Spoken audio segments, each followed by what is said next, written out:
प्रतिभावान प्रतिभागीगण एवं तेजस्वी श्रोतागण, मैं विजय कुमार प्रदत्त विषय के अंतर्गत अपने विचार पक्ष में व्यक्त करना चाहूंगा। नई शिक्षा नीति 2020 आत्मनिर्भर भारत के निर्माण करने में पूर्णतः सक्षम है। ऐसा इसलिए है क्योंकि किसी भी राष्ट्र के आत्मनिर्भर होने के लिए जो विषय प्रासंगिक हैं वह सभी इसके अंतर्गत लाए गए हैं। किसी भी राष्ट्र के आत्मनिर्भर होने के लिए यह आवश्यक है कि उसके युवा स्वस्थ हों तथा उनके बालकों का विकास इस प्रकार किया जाए ताकि वो अपने आने वाले भविष्य में अपने निर्णय स्वयं के अवलोकन से कर सके। नई शिक्षा नीति इन सभी बातों को सुनिश्चित करती है कि बालकों का विकास इस प्रकार हो सके कि वो आपस में सहयोग करें तथा तार्किक सोचों को महत्व दें। इसके अतिरिक्त मैं अपने उन प्रतिभागियों का ध्यान इस ओर खींचना चाहूंगा जो यह कहते हैं कि शुरुआत में 3 से 6 साल तक जो इस शिक्षा नीति में शिक्षा दी जा रही है वो प्रासंगिक नहीं है। इस शिक्षा नीति के अंतर्गत हर बालकों के हिसाब से, युवाओं के हिसाब से एवं हर एक के हिसाब से वर्गीकरण किया गया है। इसके लिए हमें इस बात को समझने की आवश्यकता है कि इस शिक्षा नीति में वर्गीकरण किस प्रकार से किया गया है। इस शिक्षा नीति में जहां बालकों की तरफ ध्यान देने के लिए फाउंडेशनल स्टेज का निर्माण किया गया है, जिसके अंतर्गत 5 साल यानी 3 साल से लेके अगले 5 साल तक बालक विद्यालय में शिक्षा ग्रहण करने जाएगा, किंतु उसकी शिक्षा में खेल का समावेश किया जाएगा जिससे वो अपने आप को निरंतर विद्यालय आने के लिए प्रेरित कर सके। यह इसलिए भी आवश्यक है क्योंकि आज भारत में नामांकन की जो दर है वो बेहद कम है। इसको बढ़ाने के लिए तथा सभी की शिक्षा सुनिश्चित कराने के लिए सरकार द्वारा इस शिक्षा नीति में यह कदम जोड़ा गया है। इसके अंतर्गत बालकों को खेल के साथ साथ संख्या ज्ञान का आभास कराया जाएगा, क्योंकि 6 साल तक की आयु में ही बालकों का 85% दिमाग विकसित हो जाता है। इसलिए यह आवश्यक है कि उनके विकास होते हुए दिमाग को एक सही दिशा दी जा सके। इसी के लिए फाउंडेशनल स्टेज का निर्माण किया गया है।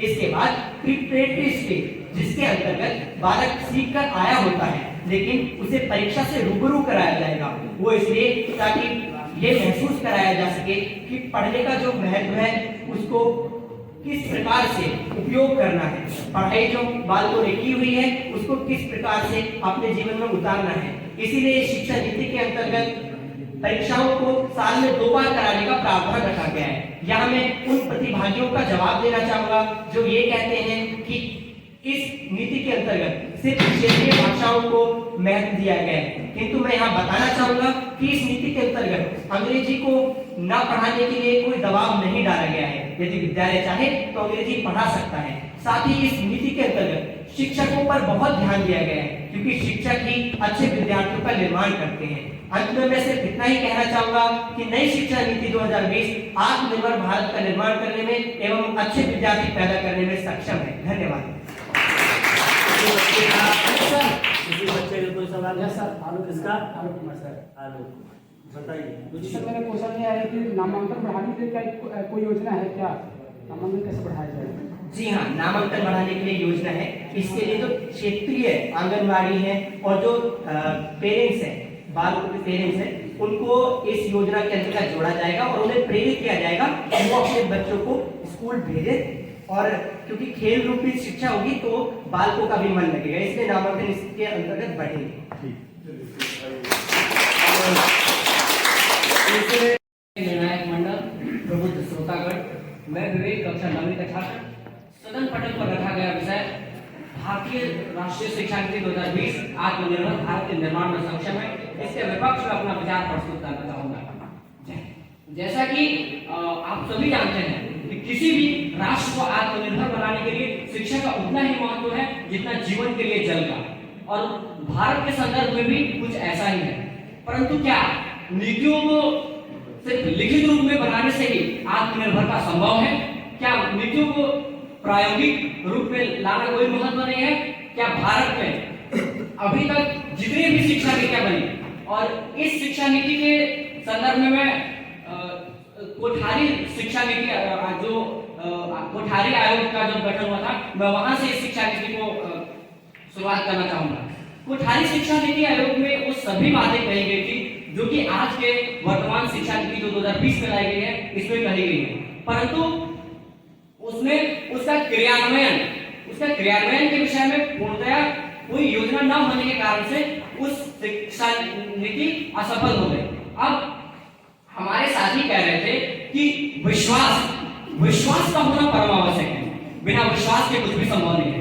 तो विश्वास तो हमें जो भारतीय शिक्षा नीति जो 1986 में जो लाई गई थी उसमें कर लेना चाहिए था, क्योंकि उसमें वो तमाम बातें लिखी गई है जो आज की शिक्षा नीति में है, और वो आजादी के बाद वो एक ऐसी शिक्षा नीति है जिसमें क्रियान्वयन के साथ उसमें सभी बातों को सुव्यवस्थित तरीके से लिखा गया है। तो क्या हमें उस शिक्षा नीति को नहीं मान लेना चाहिए था? क्या हमें उस पर विश्वास करके नहीं आगे बढ़ना चाहिए था? हमें शिक्षा नीति बनाने की जरूरत ही क्यों पड़ी? और उसकी अवधि ही कितनी हुई थी? 1992 में पुनः संशोधित करके उसे लागू किया गया। अच्छा, फिर इसके बाद एक बात आती है कि हम कहते हैं कि भारत में अंतरराष्ट्रीय विश्वविद्यालयों को खोलने का मौका दिया गया है। तो क्या भारत के अपने शिक्षक हैं? एक तरफ तो हम आत्मनिर्भरता की बात करते हैं, भारत के आत्मनिर्भरता के संदर्भ में बात करते हैं, और दूसरे में हम कहते हैं कि हमें विश्व से विद्यालयों को आमंत्रित करना पड़ेगा तो भारत में आकर अपना विद्यालय खोलकर और हमें शिक्षा दे। तो क्या ऐसे में आत्मनिर्भरता का उन्मूलन नहीं है?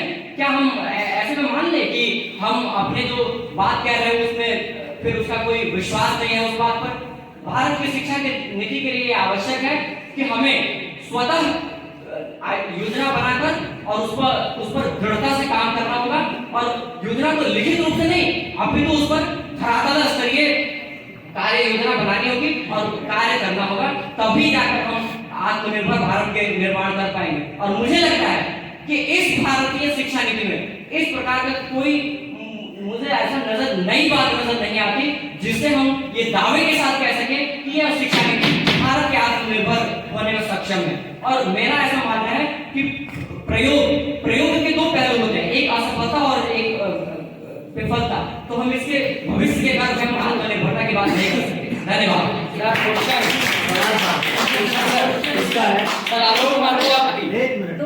आलोक कुमार प्रजापति।